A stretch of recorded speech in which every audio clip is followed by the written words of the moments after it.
Well, let's talk about friendships for a minute. Here's how you know if someone's your friend. A, you can tell them bad news and they'll listen. They won't tell you why, you know, you're stupid and why that bad thing happened to you and how something worse happened to them once and, you know, derail the whole conversation. You can actually tell them bad news and they'll listen. So that's a good thing. And then this is a weirder thing. You can tell them good news and they'll help you celebrate.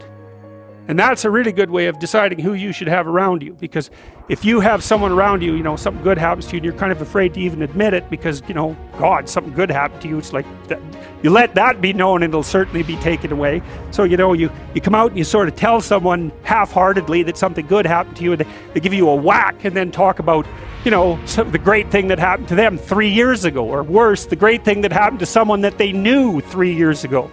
You know, it's like, go away from that person. They're not helpful to you, and they're not helpful to themselves either.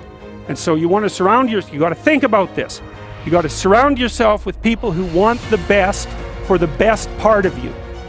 You can hang around with weasels and losers that are trying to pull you down to justify the fact that they're spiraling downhill as well.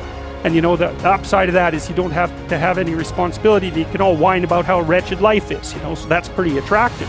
But I would say it's also a bad medium to long-term plan. And so it's acceptable and desirable to try to surround yourself with people who are facilitating your development. You know, and you might say, well, I've got people around, I know them well, you know, they're not doing that well, and they don't fit into that category. It's like, what's your point? What are you going to do with them exactly? If they'll listen and cooperate with you and move towards a better future, great. If they don't pay any attention and they keep doing the same damn things over and over and they're not going anywhere and it's painful, then maybe the proper thing to do is say, you just have your misery. I'll go off and have my life. And maybe you'll wake up at some point in the future and think that's a better way of being. Because just putting up with it is, well, they call that enabling, right? You put up with that sort of behavior, you're providing tacit consent for it and even tacit approval.